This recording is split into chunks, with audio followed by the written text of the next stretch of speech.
Hola, agradezco al Señor por esta oportunidad que me brinda de poder compartir su palabra con cada uno de ustedes, orando y esperando de que sea de gran bendición para usted y para toda su familia.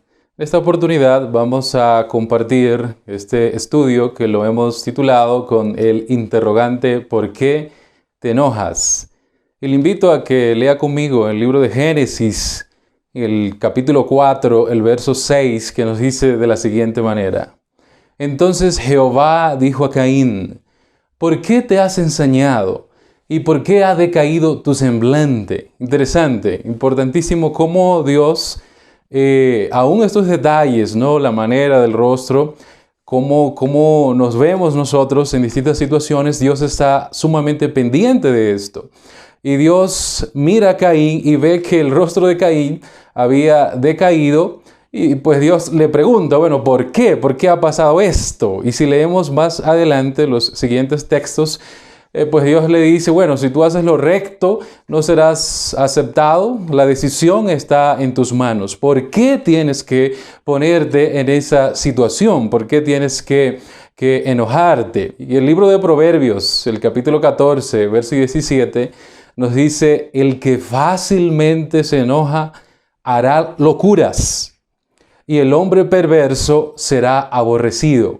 Esto es lo que Salomón dice sobre este asunto. El que fácilmente se enoja va a terminar haciendo una locura de que después, más adelante, se va a arrepentir de lo que haga, ¿no? Entonces Caín vemos que mató a su hermano porque él fue controlado por la ira y en este aspecto fue controlado por el enemigo, fue controlado por Satanás. Pero ¿de qué estamos hablando? ¿Qué es la ira? ¿Qué es el enojo? Bueno, cuando nosotros buscamos e investigamos en distintos diccionarios, nos dice así, que la ira, rabia, enojo o furia es una emoción que se expresa a través de resentimiento.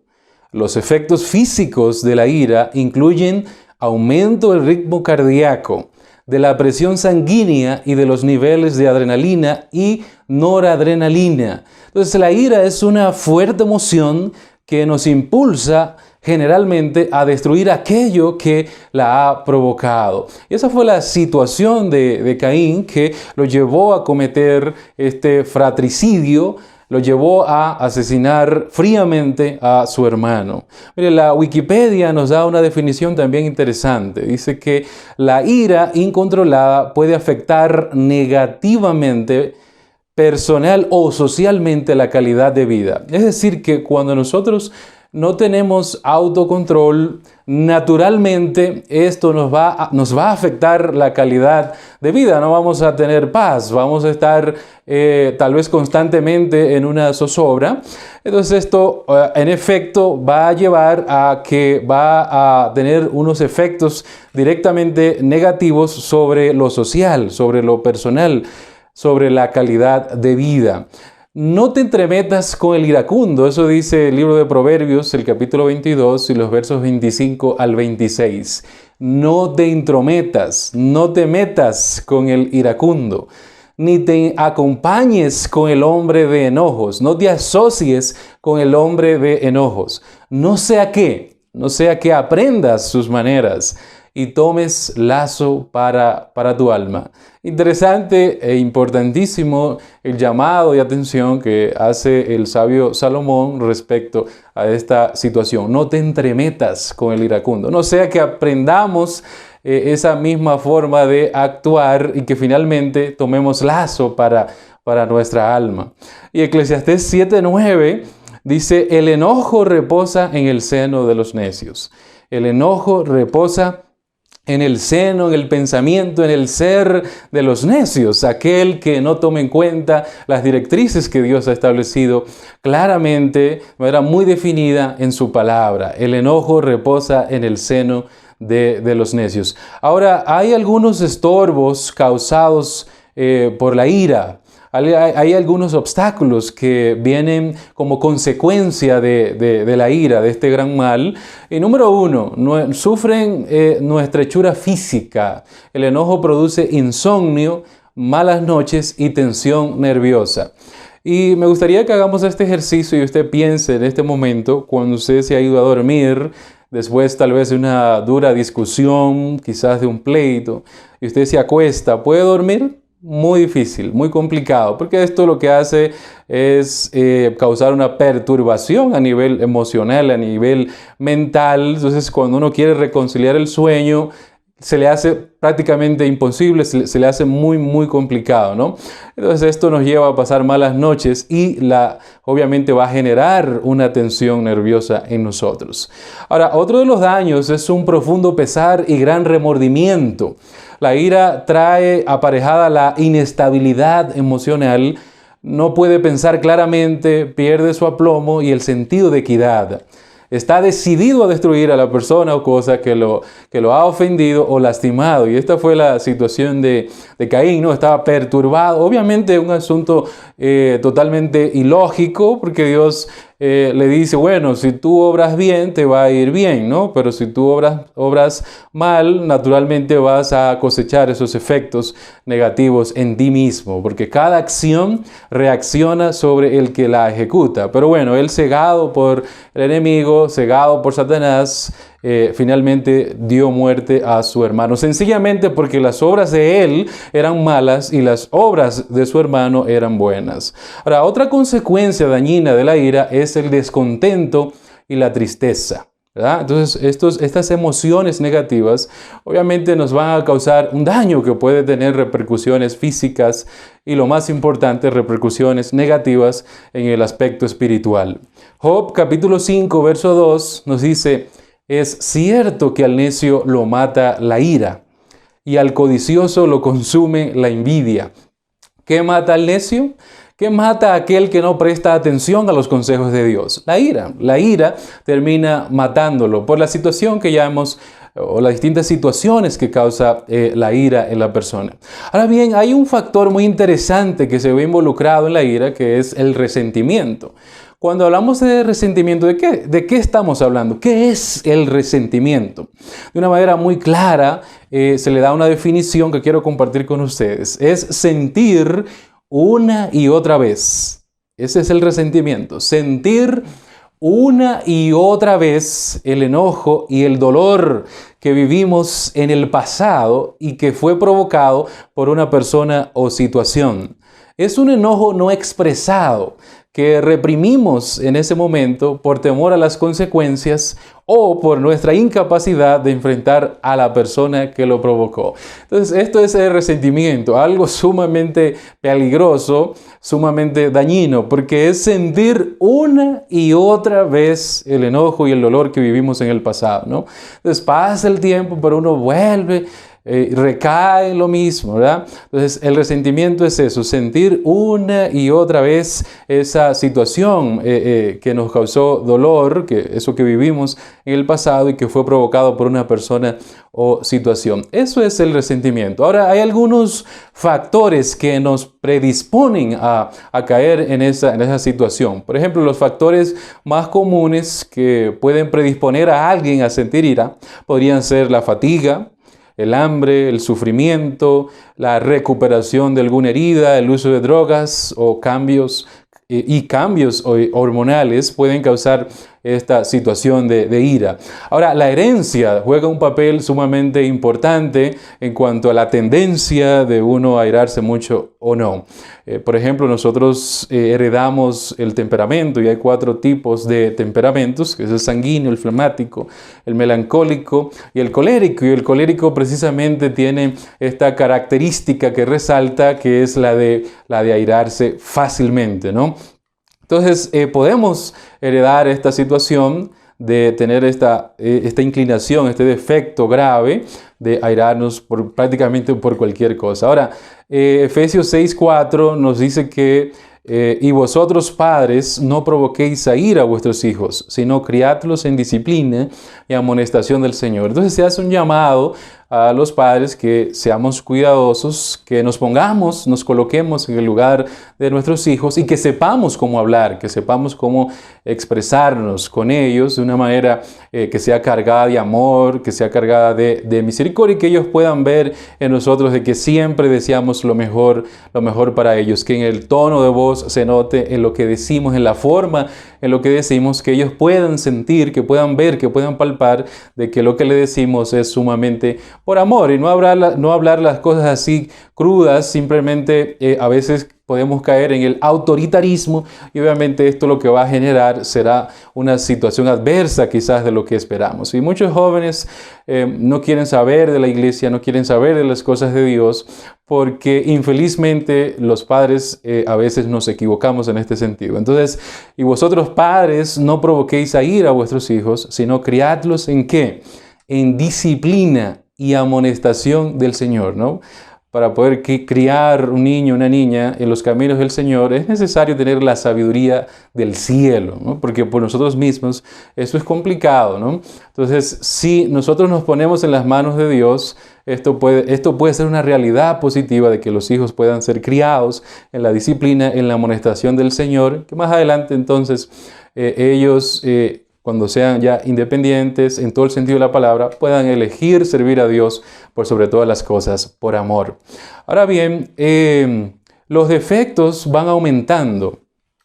Según van pasando los años, los defectos van aumentando. Si tenemos infelizmente este defecto y no tomamos carta en el asunto y nos colocamos firmemente en las manos de Dios para poder vencer este defecto y otros y tantos defectos que pueden existir, pero sin Cristo es imposible vencer absolutamente ningún defecto. Debemos de colocarnos en las manos del Señor y que sea Él el que obre, el querer como el hacer por su buena voluntad.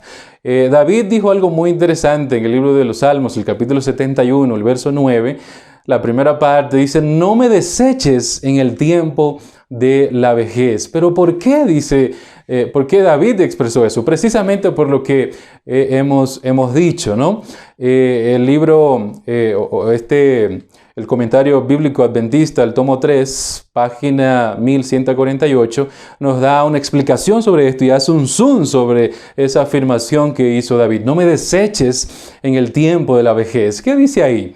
Nos dice, David rogó al Señor que no lo desamparara en su vejez. ¿Y por qué oró así? Observó que la mayoría de los ancianos a su alrededor eran desdichados, porque los rasgos desafortunados de su carácter empeoraban con la edad. Si habían sido por naturaleza avaros y codiciosos, lo eran en forma mucho más desagradable en los años maduros. Si habían sido celosos, irritables e impacientes, manifestaban especialmente esos defectos cuando ancianos. Entonces, esa fue la razón por la cual David fue impulsado a orar así de esa manera. No me deseches en el tiempo de la vejez, porque él había visto, ¿no? Con sus propios ojos, había sido testigo de esta situación con los demás, que bueno, cuando jóvenes tenían unos defectos, a medida que iban pasando los años, esos defectos iban acrecentándose, iban aumentando y aumentando, hasta que finalmente esos individuos que no se pusieron en las manos del Señor para poder vencer estos defectos, entonces sucumbían debajo de los mismos. Entonces lo que no venzamos va a terminar venciéndonos. Y la clave para poder vencer cualquier defecto heredado, ya sea heredado o cultivado, es caer delante de Cristo, ¿no? Caer sobre la roca y no que la roca caiga sobre nosotros. Entonces, unidos a Cristo, somos invencibles, ¿verdad? Cuando la voluntad humana se une con la voluntad divina, viene a ser omnipotente para efectuar todo aquello que Dios demanda en su palabra para nuestro bienestar y para la glorificación de Él. Ahora bien, cuando entonces las personas se desarrollaban unidas a los principios, teniendo como objetivo poner a Cristo en el primer y último lugar en su vida, ¿verdad? Poner a Cristo como el centro de la vida. Entonces, cuando llegaban a la vejez estas personas, ¿qué pasa? ¿Qué pasa con ellos?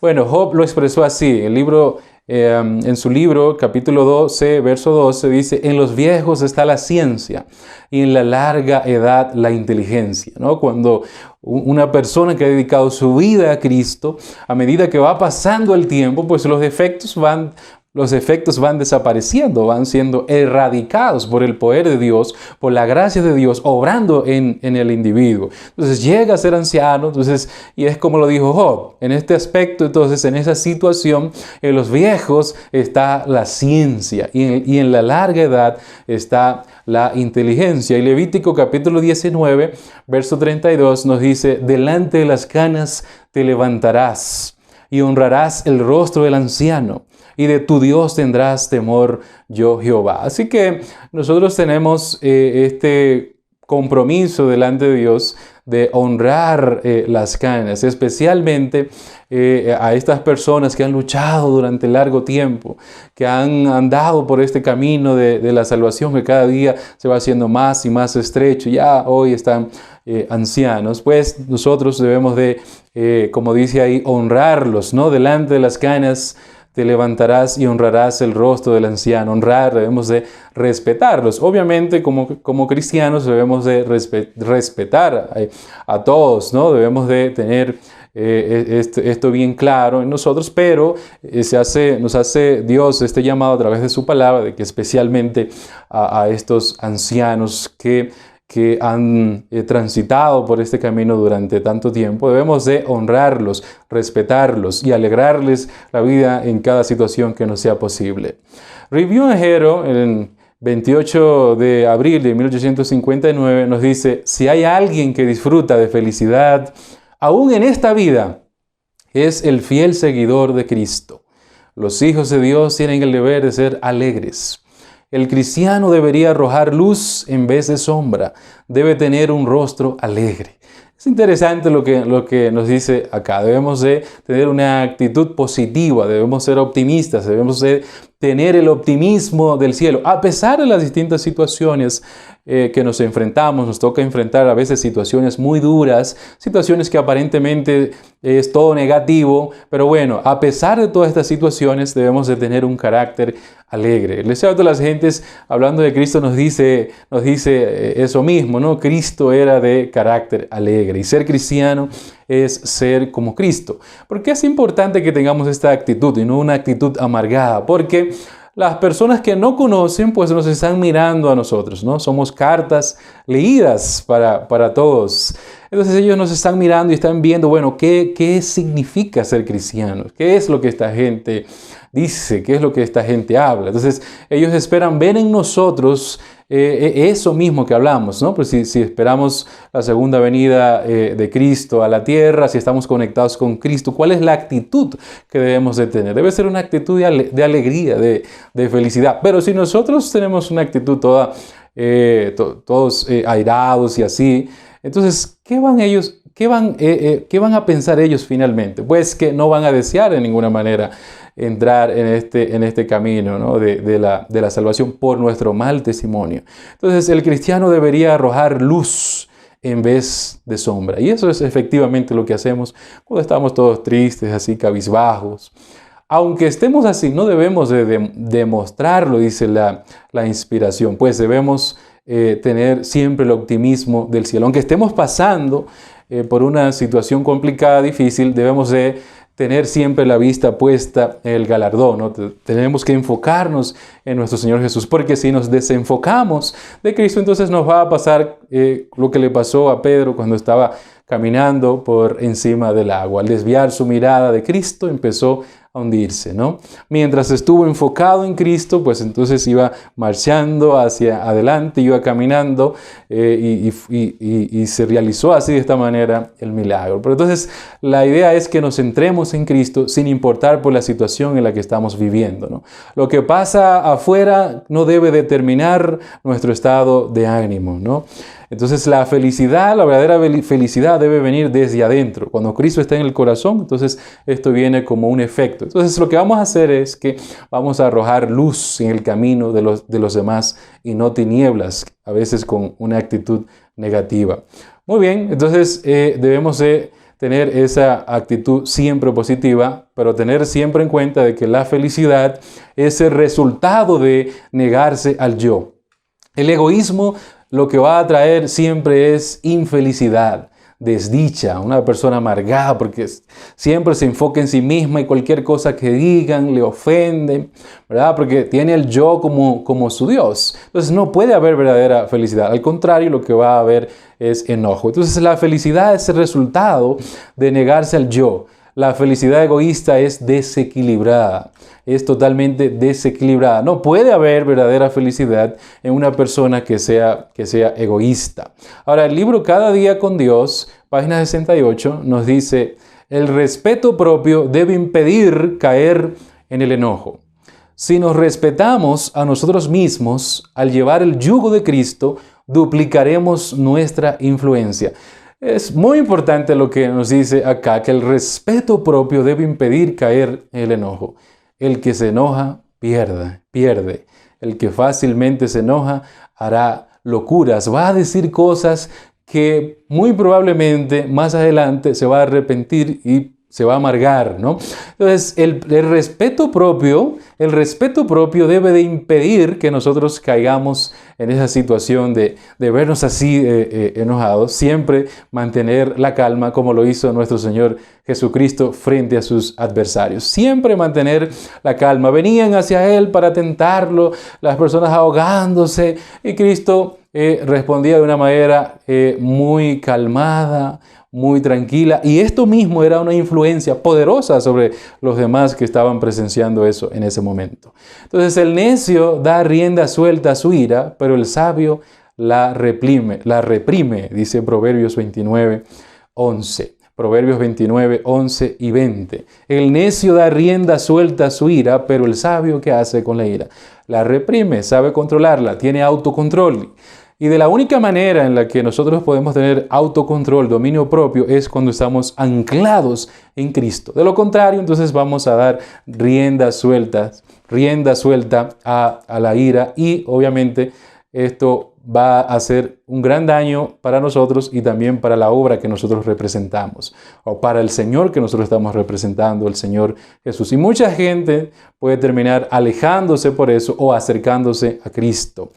El corazón del justo piensa para responder, el libro de Proverbios, el capítulo 15, verso 28.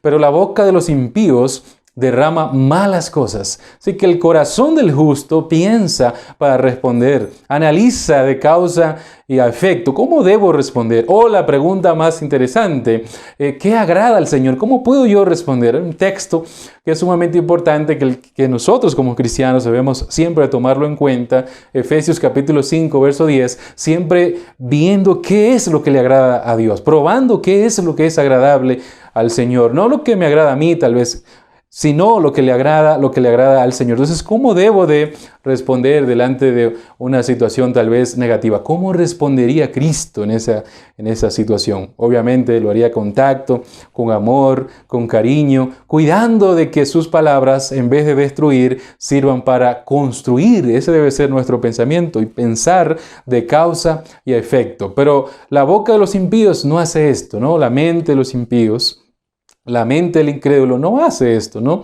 Entonces no piensa antes de hablar, y lo que hace generalmente es causar daño en los demás. Así que la ira viene a ser como las drogas, te hace decir cosas de las que luego te arrepientes.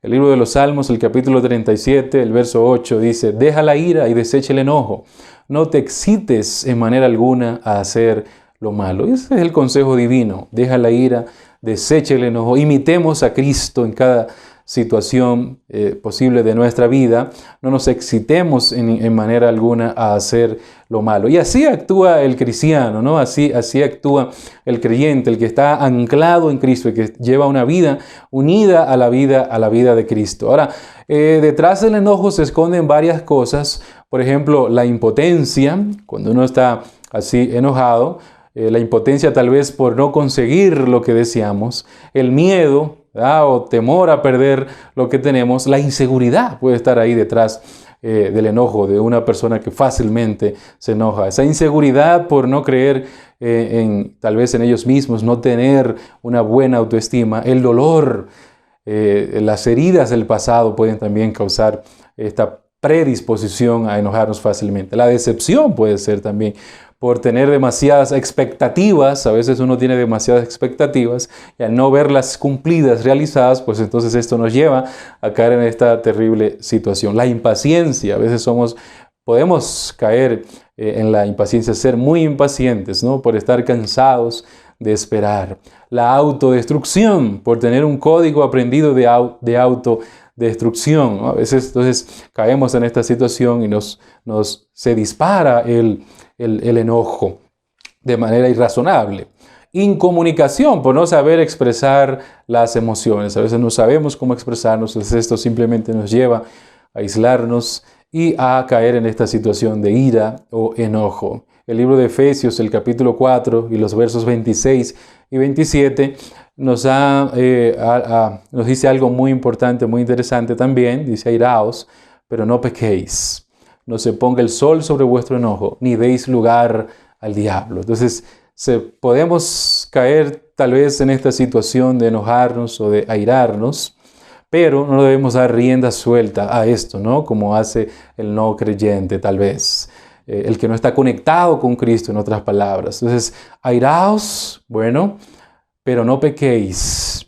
No se ponga el sol sobre vuestro enojo, ni deis lugar al diablo. Entonces, cuando caemos en esta situación de enojo, debemos de, en primer lugar, ir a Cristo, ¿no? Orar, caer sobre sus pies, de manera que Él sea el que nos dirija nuestros pensamientos y en efecto va a dirigir nuestro actuar.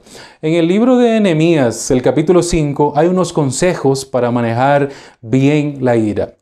Le invito a que, si usted tiene la oportunidad, pueda abrir su Biblia y pueda ubicarse ahí en el libro de Nehemías, el capítulo 5. No vamos a leer el capítulo por razones de tiempo, pero ahí hay unos consejos para manejar bien la ira. Y vamos a leer los pasos los cuales fueron establecidos ahí en el libro de Nehemías, el capítulo 5. Número 1, reconocer que estamos en esa situación, que estamos enojados. Entonces el primer paso es reconocer, ¿no? Estamos enojados, pues entonces vamos a reconocerlo, que estamos en esa situación.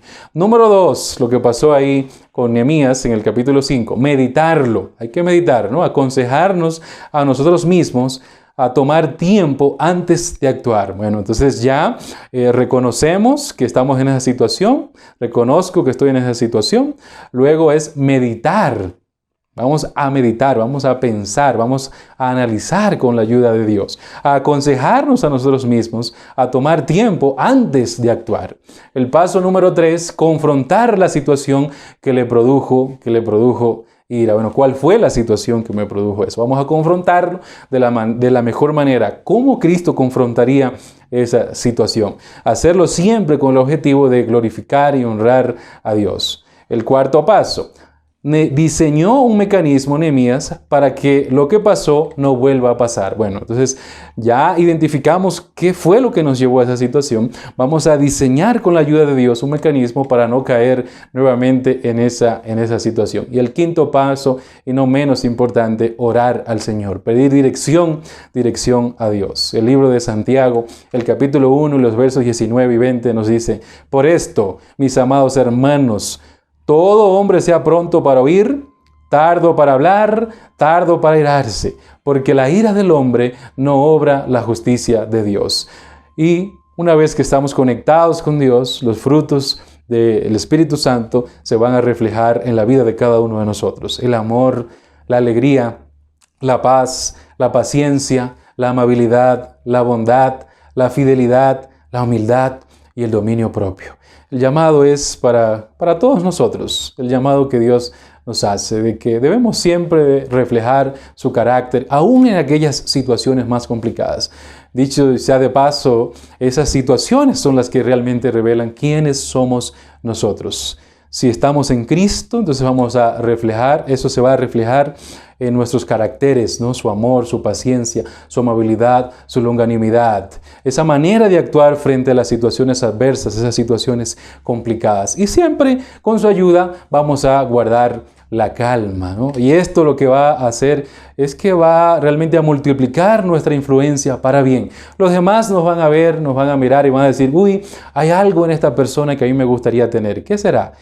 ¿Verdad? Se va a descubrir realmente que lo que puede, lo que hay en nosotros, si estamos así en esa situación de ser pacientes, de reflejar a Cristo, obviamente van a ver a Cristo en nosotros, van a descubrir que es Cristo el que está obrando en nosotros, el que está realmente dirigiendo nuestros pensamientos, nuestras palabras y en efecto dirigiendo nuestro accionar. Entonces, siempre tengamos como objetivo glorificar a Dios en cualquier situación en la que nos encontremos. Esa es la mejor manera de poder llevar al Evangelio, ¿verdad?, a las personas que están cerca de nosotros. En primer lugar, los familiares, los vecinos, compañeros de trabajo, compañeros de estudio, etcétera, etcétera. Que Dios sea glorificado a través de usted y a través de mí. Esa es mi oración hoy, mañana y siempre.